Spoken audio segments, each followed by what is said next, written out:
নমস্কার, আমি মৌ। আজ আমি আপনাদের যে গল্পটি পাঠ করে শোনাবো সেটি পরশুরাম অর্থাৎ রাজশেখর বসুর লেখা একটি খুব মজার গল্প, স্বয়ম্বরা। আশা করি গল্পটি আপনাদের ভালো লাগবে। আর যদি আমার গল্প পাঠ আপনাদের একটুও ভালো লেগে থাকে তাহলে অবশ্যই আমার গল্প পাঠের সঙ্গে থাকবেন। ধন্যবাদ। শুরু করছি আমার আজকের গল্প পাঠ, পরশুরাম অর্থাৎ রাজশেখর বসুর লেখা একটি খুব মজার গল্প, স্বয়ম্বরা। চাটুজ্জে মশাই পাঁজি দেখিয়া বলিলেন, রাত্রি ৯টা ৫৭ গতে অম্বুবাচী নিবৃত্তি, তার আগে এই বৃষ্টি থামবে না। এখন তো সবে সন্ধে। বিনোদ উকিল বলিলেন, তাই তো, বাসায় ফেরা যায় কি করে? গৃহস্বামী বংশলোচন বাবু বলিলেন, বৃষ্টি থামলে সে চিন্তা করো, আপাতত এখানেই খাওয়া দাওয়ার ব্যবস্থা হোক। উদো, বলে আয় তো বাড়ির ভেতর। চাটুজ্জে বলিলেন, মসুর ডালের খিচুড়ি আর ইলিশ মাছ ভাজা। বিনোদবাবু তাকিয়াটা টানিয়া লইয়া বলিলেন, তা তো হলো, কিন্তু ততক্ষণ সময় কাটে কিসে? চাটুজ্জে মশাই, একটা গল্প বলুন। চাটুজ্জে ক্ষণকাল চিন্তা করিয়া বলিলেন, আর বছর মুঙ্গেরে থাকতে আমি এক বাঘিনীর পাল্লায় পড়েছিলুম। বিনোদবাবু বাধা দিয়া বলিলেন, দোহাই দোহাই চাটুজ্জে মশাই, বাঘের গল্প আর নয়। চাটুজ্জে একটু ক্ষুণ্ণ হইয়া বলিলেন, তবে কিসের কথা বলবো, ভূতের না সাপের? এই বর্ষায় বাঘ ভূত সাপ সমস্ত অচল, একটি মোলায়েম দেখে প্রেমের গল্প বলুন। গল্প আমি বলি না, যা বলি সমস্ত নিছক সত্য কথা। বেশ তো, একটি নিছক সত্য প্রেমের কথাই বলুন। নগেন বলিল, তবেই হয়েছে, চাটুজ্জে মশাই প্রেমের কথা বলবেন? বয়স কত হলো চাটুজ্জে মশাই? আর কটা দাঁত বাকি আছে? হ্যাঁ, প্রেম কি চিবিয়ে খাবার জিনিস? হ্যাঁ, ওরে গর্ধব, দাঁতে প্রেম হয় না রে, প্রেম হয় মনে। নগেন বলিল, মন তো শুকিয়ে আমসি হয়ে গেছে, প্রেমের আপনি জানেন কি? সব ভুলে মেরে দিয়েছেন। প্রেমের কথা বলবে তরুণরা, কি বলিস উদো? তরুণ কি রে বাপু, সোজা বাংলায় বল চ্যাংরা। ৩-২০ বয়স হলো, কেদার চাটুজ্জে প্রেমের কথা জানে না, জানে যত হ্যাংলা চ্যাংরার দল। হ্যাঁ? বিনোদবাবু বলিলেন, আহা, কেন ব্রাহ্মণকে চটাও, শোনোই না ব্যাপারটা। চাটুজ্জে বলিলেন, বর্ণের শ্রেষ্ঠ হলেন ব্রাহ্মণ। দর্শন বলো, কাব্য বলো, প্রেমতত্ত্ব বলো, সমস্ত বেরিয়েছে ব্রাহ্মণের মাথা থেকে। আবার ব্রাহ্মণের শ্রেষ্ঠ হলেন চাটুজ্জে, যথা বঙ্কিম চাটুজ্জে, শরৎ চাটুজ্জে, আর আর এই কেদার চাটুজ্জে। কেন বলবো না? তোমাদের ভয় করব নাকি? যাক যাক, আপনি আরম্ভ করুন। চাটুজ্জে মশাই আরম্ভ করিলেন, আর বছরের ঘটনা, আমি এক অপরূপ সুন্দরী নারীর পাল্লায় পড়েছিলুম। নগেন বলিল, এই যে বলছিলেন বাঘিনীর পাল্লায়? বিনোদ বলিলেন, একই কথা। চাটুজ্জে বলিলেন, ওরে মুখ্যু, বাঘিনীর পাল্লায় পড়েছিলুম মুঙ্গেরে, আর এই নারীর ব্যাপার ঘটেছিল পাঞ্জাব মেলে, টুন্ডলার এদিকে। যাক, ঘটনাটা শোনো। গেল বছর মাঘ মাসে চরণ ঘোষ বললে তার ছোট মেয়েটিকে টুন্ডলায় রেখে আসতে। জামাই সেখানেই কর্ম করে কিনা, সুবিধেই হলো। পরের পয়সায় 2nd ক্লাসে ভ্রমণ, আবার ফেরবার পথে একদিন কাশিবাসও হবে। মেয়েটাকে তো নির্বিবাদে পৌঁছিয়ে দিলুম। ফেরবার সময় টুন্ডলা স্টেশনে দেখি গাড়িতে তিলার্ধ জায়গা নেই। আগ্রার ফেরত একপাল মার্কিন ভব ঘুরে সমস্ত 1st ক্লাস 2nd ক্লাসের বেঞ্চি দখল করে আছে। ভাগ্যিস জামাই রেলের ডাক্তার, তাই গার্ডকে বলে কয়ে আমায় একটা 1st ক্লাসে ঠেলে তুলে দিলে। গাড়িও তখনই ছাড়লো। তখন ওই সকাল 7টা হবে, কিন্তু কুয়াশায় চারিদিক আচ্ছন্ন, গাড়ির মধ্যে সমস্ত ঝাপসা। কিছুক্ষণ ধাঁধা লেগে চুপটি করে দাঁড়িয়ে রইলুম। তারপর ক্রমে ক্রমে কামরার ভেতরটা ফুটে উঠল। দেখেই তো চক্ষু স্থির। ওধারের বেঞ্চিতে একটা অসুরের মতন আখাম্বা ঢ্যাঙা সাহেব চিৎপাত খেয়ে চোখ বুজে হাঁ করে শুয়ে আছে, আর মাঝে মাঝেই বিড়বিড় করে কি বলছে। দু বেঞ্চির মাঝে মেঝের ওপর আর একটা বেঁটে মতো সাহেব মুখ গুজে ঘুমুচ্ছে। তার মাথার কাছে একটা খালি বোতল গড়াগড়ি খাচ্ছে। এধারের বেঞ্চিতে কেউ নেই, কিন্তু তাতে দামি বিছানা পাতা। তার উপর একটা অদ্ভুত পোশাক, বোধহয় ওই ভাল্লুকের চামড়ার হবে, আর নানা রকম জিনিসপত্র ছড়ানো রয়েছে। গাড়ি চলছে, পালাবার উপায় নেই। বেঞ্চের শেষ দিকে একটা চেয়ারের মতন জায়গা ছিল, তাইতে বসে দুর্গা নাম জপ করতে লাগলুম। কোনো গতিকে সময় কাটতে লাগলো। সাহেব দুটো শুয়েই রইল। আমারও একটু একটু করে মনে সাহস এলো। তা হঠাৎ বাথরুমের দরজা খুলে বেরিয়ে এলো এক অপরূপ মূর্তি। দূর থেকে বিস্তর মেম সাহেব দেখেছি, কিন্তু এমন সামনাসামনি দেখবার সুযোগ কখনো ঘটেনি। মুখখানি চিনে করমচা, ঠোঁট দুটি পাকা লঙ্কা, মার্বেলে কোঁদা আজানুলম্বিত দুই বাহু, চোস্ত ঘাড় ছাঁটা, কেবল কানের কাছে শনের মতন দুগাছি চুল কুণ্ডুলি পাকিয়ে আছে। পরনে একটি 1.5 হাতি গামছা।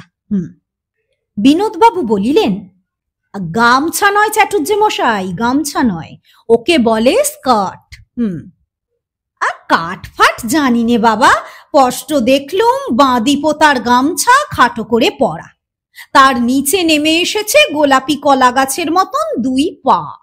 মোজা আছে কি নেই বুঝতে পারলুম না। আর দেহযষ্টি কথাটা এতদিন ছাপার হরফেই পড়েছি, এখন সচক্ষে দেখলুম। হ্যাঁ, যষ্টি বটে। মাথা থেকে বুক কোমর অবধি একদম চাঁচা ছোলা, কোথাও একটু উঁচু নিচু টক্কর নেই। সঞ্চারিণী পল্লবিনী লতেব নয়, একেবারে জ্বলন্ত হাউইয়ের কাঠ। দেখেই বড়ই ভক্তি হলো। কপালে হাত ঠেকিয়ে বললুম, সেলাম মেম সাহেব, সেলাম। ফিক করে হাসলেন। পাকা লঙ্কার ফাঁক দিয়ে গুটি কতক কাঁচা ভুট্টার দানা দেখা গেল। ঘাড় নেড়ে বললেন, গুড মর্নিং। মেম নৃত্য পড়া অপ্সরার মতন চঞ্চল ভঙ্গিতে এসে বেঞ্চে বসলেন। আমি কাঁচুমাচু হয়ে চেয়ার ছেড়ে উঠে পড়লুম। মেম বললেন, সিট ডাউন বাবু, ডারো মত। দেবীর এক হাতে বড়া ভয়, অপর হাতে সিগারেট। বুঝলুম প্রসন্ন হয়েছেন। তার আমায় মারে কে? ইংরেজি ভালো জানি না, হিন্দি ইংরেজি মিশিয়ে নিবেদন করলুম। আর নিতান্ত স্থান না পেয়েই এই অনধিকার প্রবেশ করেছি, অবশ্য গার্ডের হুকুম নিয়ে। মেম সাহেব যেন কসুর মাফ করেন। মেম আবার অভয় দিলেন। আমিও ফের বসে পড়লুম, কিন্তু নিস্তার নেই। মেম সাহেব আমার পাশে বসে একটু দাঁত বার করে আমাকে এক দৃষ্টিতে নিরীক্ষণ করতে লাগলেন। এই কেদার চাটুর্যেকে সাপে তাড়া করেছে, বাঘে পেছু নিয়েছে, ভূতে ভয় দেখিয়েছে, হনুমানে দাঁতও খিঁচিয়েছে, পুলিশ কোর্টের উকিল জেরা করেছে, কিন্তু এমন দুরবস্থা কখনো ঘটেনি। 60 বছর বয়স, রংটি উজ্জ্বল শ্যাম বলা চলে না। 5 দিন খৌরি হয়নি, মুখ যেন কদম ফুল। কিন্তু এই সমস্ত বাধা ভেদ করে লজ্জা এসে আমায় আকর্ণ বেগনি করে দিলে। থাকতে না পেরে বললুম, মেম সাব ক্যা দেখতা? তা মেম হুহু করে হেসে বললেন,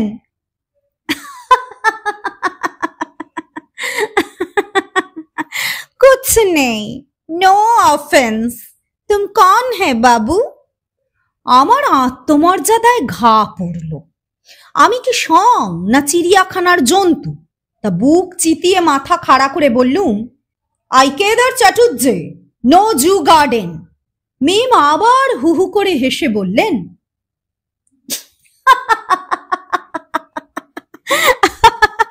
বেঙ্গলি? আমি সগর্বে উত্তর দিলুম, yes sir, high caste Bengali ব্রাহ্মণ। পৈতেটা টেনে বার করে বললুম, সেই সেই, আপ কন হ্যায় ম্যাডাম? বিনোদবাবু বলিলেন, ছি চাটুর্য মশাই, মেয়ের পরিচয় জিজ্ঞাসা করলেন? ওটা যে এটিকেটে বারণ। কেন করব না?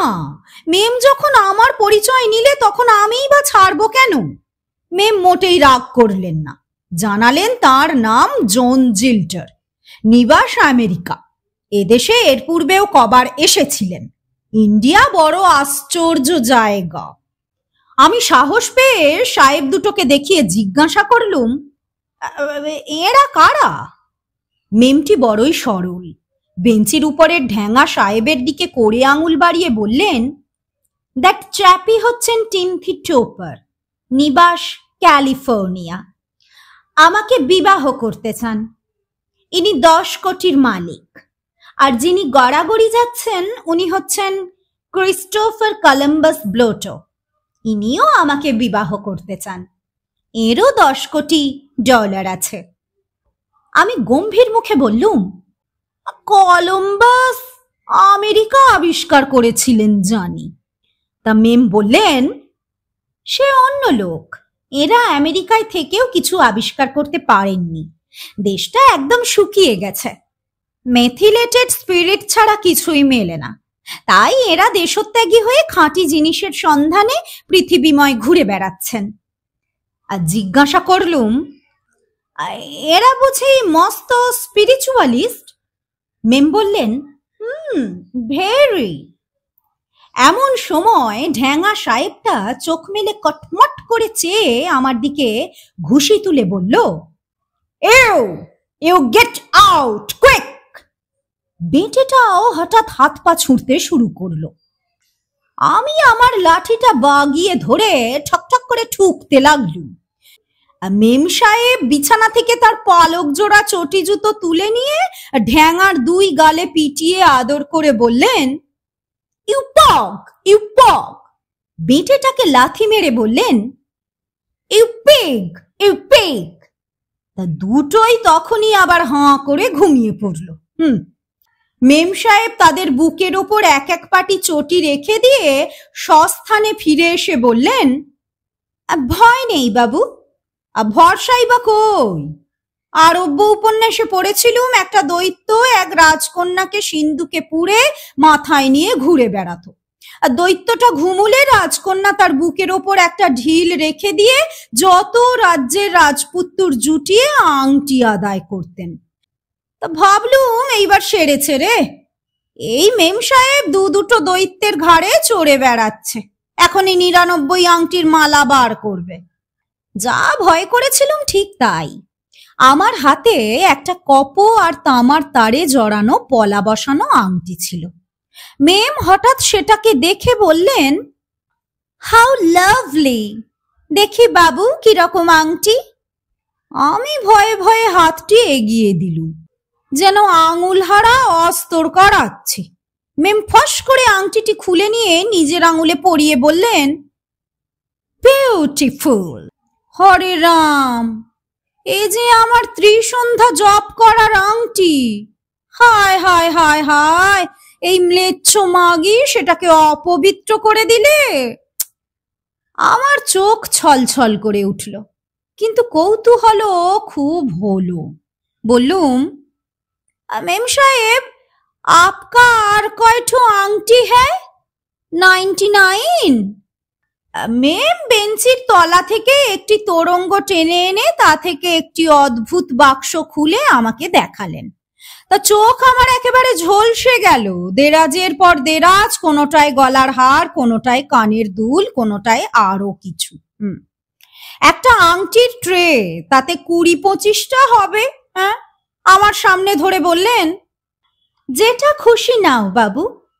আমি বললুম, সে কি কথা, আমার আংটির দাম মোটে 90 আমি ওটা আপনাকে প্রেজেন্ট করলুম, সাবধানে রাখবেন, ভেরি হোলি আংটি।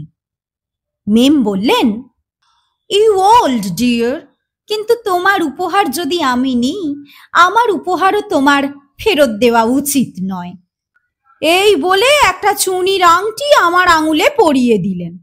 তা বললুম, থ্যাংক ইউ মেম সাহেব, আমি আপনার গোলাম, ফরগেট মি নট। মনে মনে বললুম, ভয় নেই ব্রাহ্মণী, এই আংটি তোমার জন্যেই রইল। আর ট্রেন এটাওয়া এসে পৌঁছলো। কেলনারের খানসামা চা রুটি মাখন নিয়ে এসে জিজ্ঞাসা করলে, টি হুজুর? মেম ট্রে রাখলেন।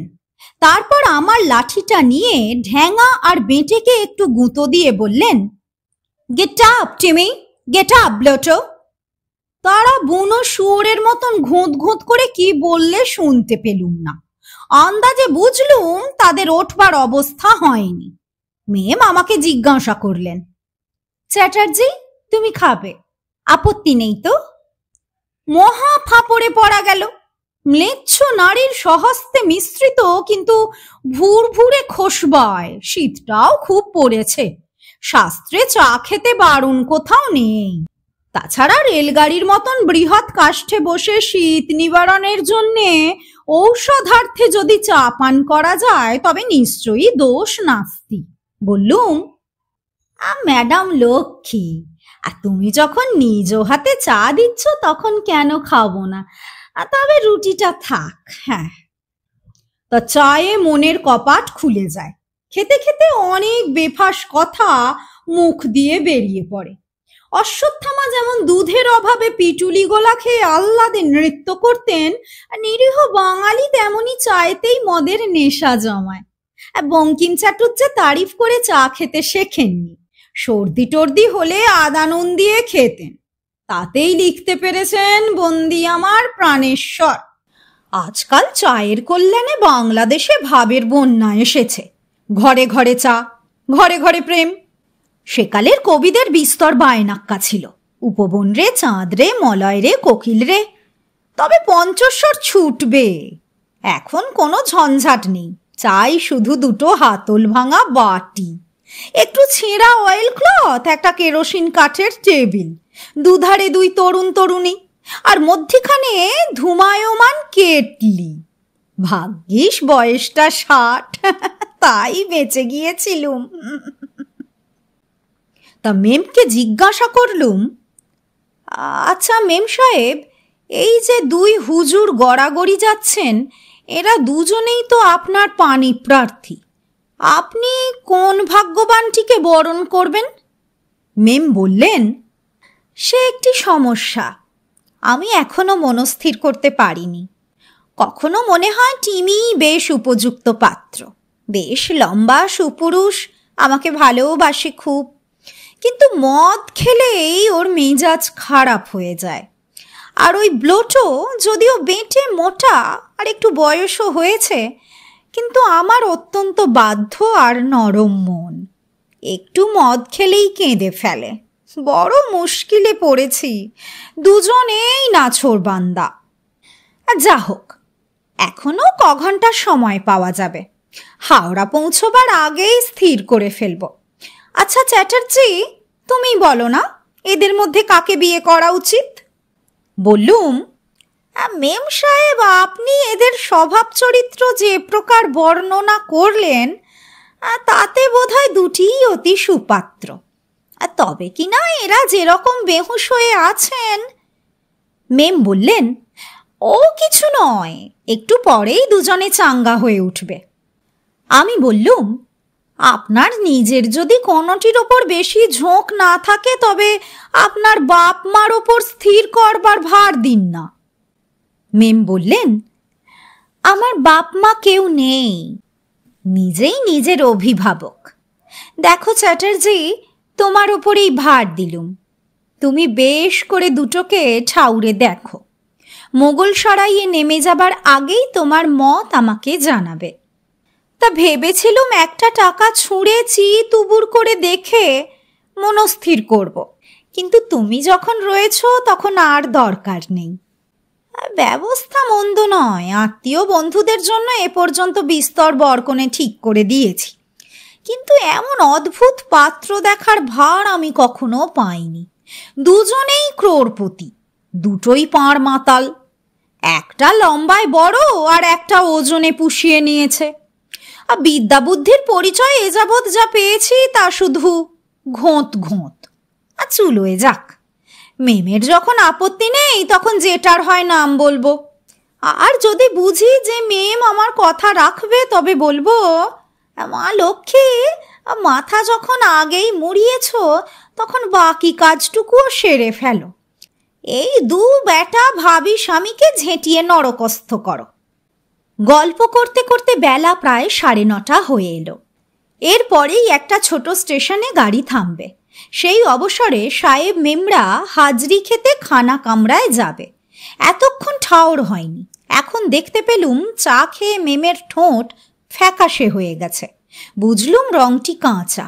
মেম একটি সোনার কৌটো খুললেন, তা থেকে বেরুলো একটি ছোট আরশি, একটি লাল বাতি, একটি পাউডারের পুঁটুলি। লাল বাতি ঠোঁটে ঘষে নাকে একটু পাউডার লাগিয়ে মুখখানি মেরামত করে নিলেন। গাড়ি থামলো। মেম বললেন, চ্যাটার্জি, আমি ব্রেকফাস্ট খেতে চললুম। টিমি আর ব্লোটো রইল। এদের দিকে একটু নজর রেখো, যেন জেগে উঠে মারামারি না করে। যদি সামলাতে না পারো তবে শেকল টেনো। আহা, কি সোজা কাজই দিয়ে গেলেন। প্রায় আধ ঘন্টা পরে কানপুরে গাড়ি থামবে। তখন মেম আবার এই কামরায় ফিরে আসবেন। ততক্ষণ মরি আর কি। লাঠিটা বাগিয়ে নিয়ে ফের দুর্গা নাম জপ করতে লাগলুম। ঢ্যাঙা সাহেবটা উঠে বসেছে।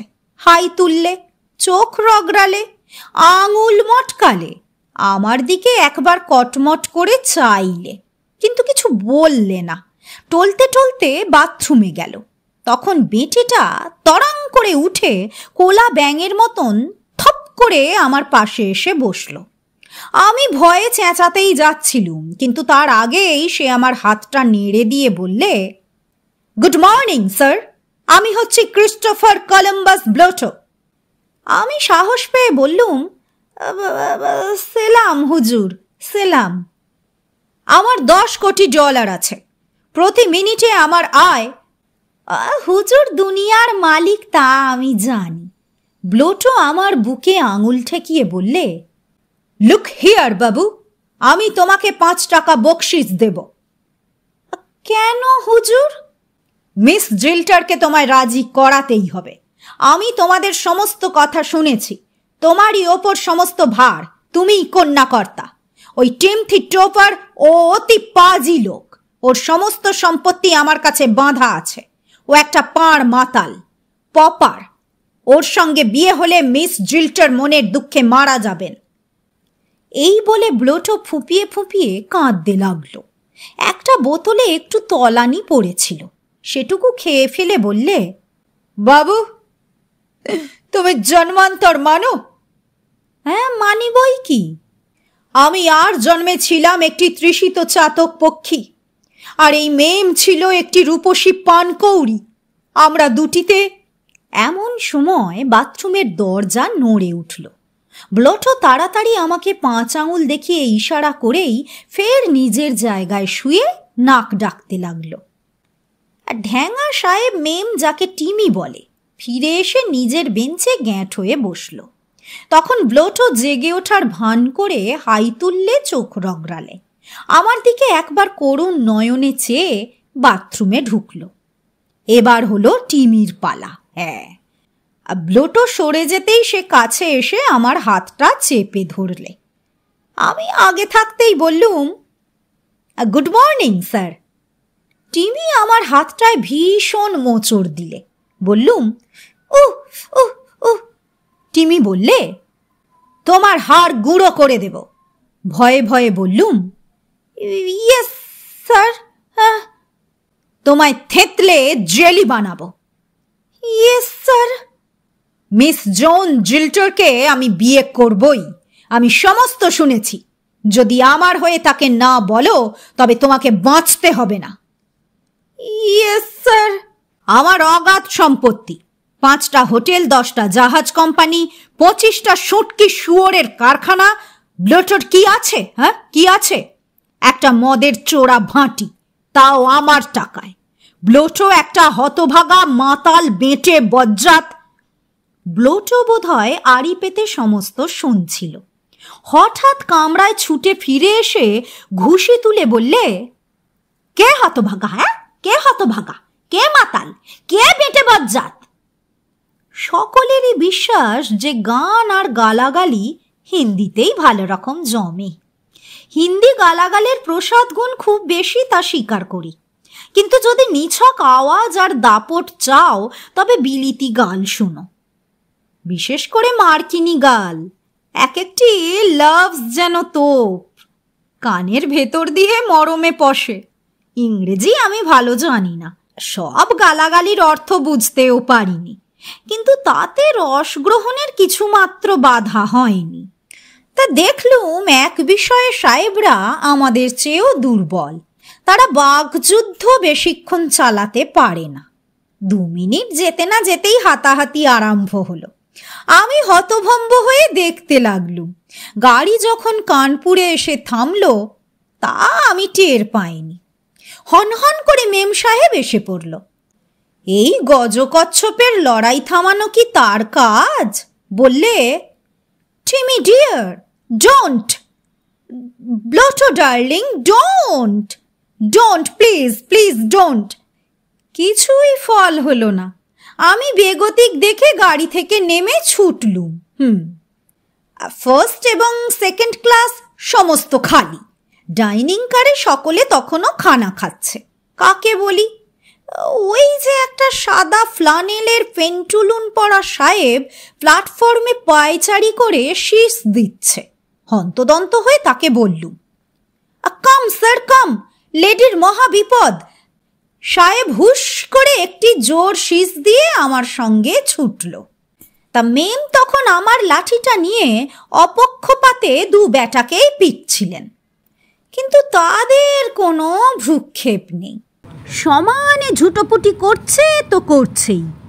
আগন্তুক সাহেবটি মেমকে জিজ্ঞাসা করলে, হ্যালো জন, ব্যাপার কি? মেম তাড়াতাড়ি ব্যাপার বুঝিয়ে দিলেন। সাহেব টিমি আর ব্লোটোকে থামাবার চেষ্টা করলে, কিন্তু তারা তাকেই মারতে এলো। নতুন সাহেবের তখন হাত ছুটল। বাপরে, কি ঘুষির বহর! হ্যাঁ, টিমি ঠিকরে গিয়ে দরজায় মাথা ঠুকে পড়ে চতুর্দশ ভুবন অন্ধকার দেখতে লাগলো।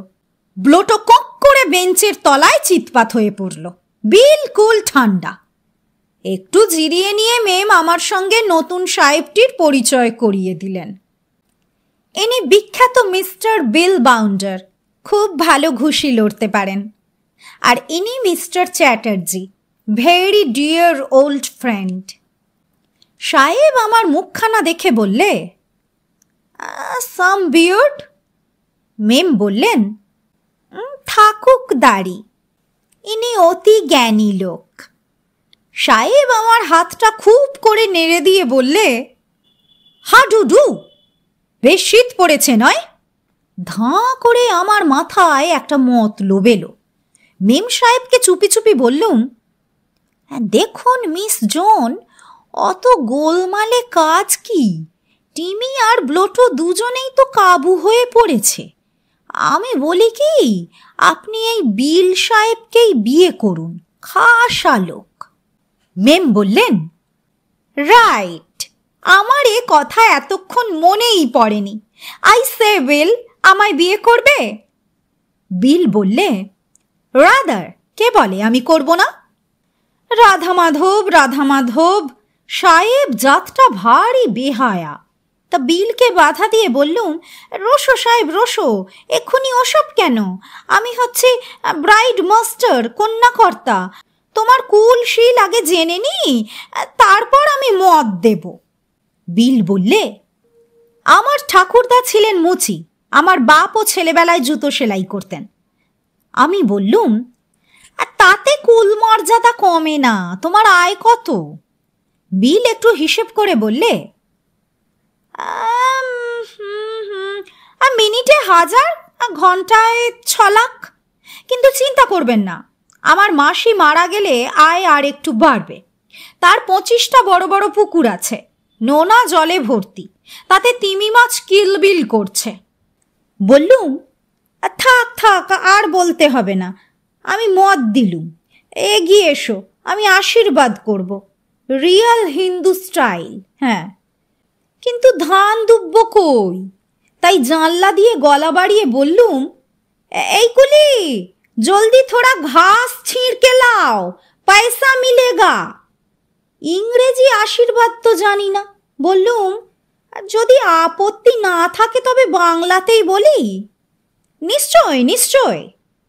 সাহেবের মাথায় এক মুঠো ঘাস দিয়ে বললুম, বেঁচে থাকো, বেঁচে থাকো, ধন তো যথেষ্ট আছে, পুত্রও হবে, লক্ষ্মী এই সঁপে দিলুম। কিন্তু খবরদার বেটা, বেশি মদ টদ খেও না, তাহলে ব্রহ্মসাপ লাগবে। সাহেব আর একবার আমার হাতে ঝাঁকুনি দিয়ে নড়া একেবারে ছিঁড়ে দিল। মেমকে বললুম, মা লক্ষ্মী, তোমার ঠোঁটের সিঁদুর অক্ষয় হোক। হ্যাঁ, বীর প্রসবিনী হয়ে কাজ নেই মা, ও আশীর্বাদটা আমাদের অবলাদের জন্যেই তোলা থাক। তুমি আর গরিব কালা আদমিদের দুঃখের নিমিত্ত হয়েও না। গুটি কতক শান্তশিষ্ট কাচ্চা বাচ্চা নিয়ে ঘর কন্যা করো। মেম হঠাৎ তার মুখখানা উঁচু করে আমার সেই 5 দিনের খোঁচা খোঁচা দাড়ির ওপর। বিনোদবাবু বলিলেন, ছে ছে ছে ছে। চাটুর্যে মশাই বলিলেন, দেবী চৌধুরানীতে ওই রকম লিখেছে বটে। আচ্ছা চাটুর্যে মশাই, পাকা লঙ্কার আস্বাদটা কিরকম লাগলো? তাতে ঝাল নেই। আরে ওই হলো ওদের রেওয়াজ, ওই রকম করেই ভক্তি শ্রদ্ধা জানায়, তাতে লজ্জা পাবার কি আছে? হ্যাঁ, কি আছে? চাটুর্যে মশাই বলিতে লাগিলেন, আর তারপর দেখি ঢ্যাঙা আর বেঁটে মুখ চুন করে নেমে যাচ্ছে, জন 2 কুলি তাদের মালপত্র নামাচ্ছে। গাড়ি ছাড়লো, বিল আর জন হাত ধরাধরি করে নাচ শুরু করে দিলে। আমি ফ্যাল ফ্যাল করে চেয়ে দেখতে লাগলুম। জন বললে, চ্যাটার্জি, এই আনন্দের দিনে তুমি অমন ম্লান হয়ে বসে থেকো না, আমাদের নাচে যোগ দাও। বললুম, মাদার লক্ষ্মী, আমার কোমরে বাত, আর নাচতে কবিরাজের বারণ আছে। তবে তুমি গান গাও, আমরাই নাচি। কি আর করা যায়, পড়েছি জবনের হাতে। তা একটা রামপ্রসাদী ধরলুম। সমস্ত পথটা এই রকমই চলল। অবশেষে মোগল সরাই এলো। মেম বললে কলকাতায় গিয়েই তাদের বিয়ে হবে। আমি যেন 3 দিন পরে গ্র্যান্ড হোটেলে অতি অবশ্যই তাদের সঙ্গে দেখা করি। বিস্তর শেক হ্যান্ড, বিস্তর অনুরোধ, তারপর নেমে কাশীর গাড়ি ধরলুম। পরদিন আবার কলকাতা যাত্রা। বিনোদবাবু বলিলেন, আচ্ছা চাটুর্যে মশাই, গিন্নি সব কথা শুনেছেন? কেন শুনবেন না? সতী লক্ষ্মী, তার 50 বছর বয়স হয়েছে। তোমাদের নবীনাদের মতন অবুঝ নন যে অভিমানে চৌচির হবেন। আমি বাড়ি ফিরে এসেই তাকে সমস্ত বলেছি। হ্যাঁ, তা চাটুর্যে গিন্নি শুনে কি বললেন? হ্যাঁ, আর তক্ষুনি একটা উড়ে নাপিত ডেকে বললেন, দে তো রে, বুড়োর মুখখানা আচ্ছা করে চেঁচে ম্লেচ্ছ মাগি উচ্ছিষ্ট করে দিয়েছে। হ্যাঁ, তারপর সেই চুনির আংটিটা কেড়ে নিয়ে গঙ্গা জলে ধুয়ে নিজের আঙুলে পড়লেন। হ্যাঁ, তা বউ ভাতের ভোজটা কিরকম খেলেন? সে দুঃখের কথা আর নাই শুনলে। গ্র্যান্ড হোটেলে গিয়ে জানলুম ওরা কেউ নেই। একটা খানসামা বললে বিয়ের পর দিনই বেটি পালিয়েছে, সাহেব তাকে খুঁজতে গেছে। হ্যাঁ,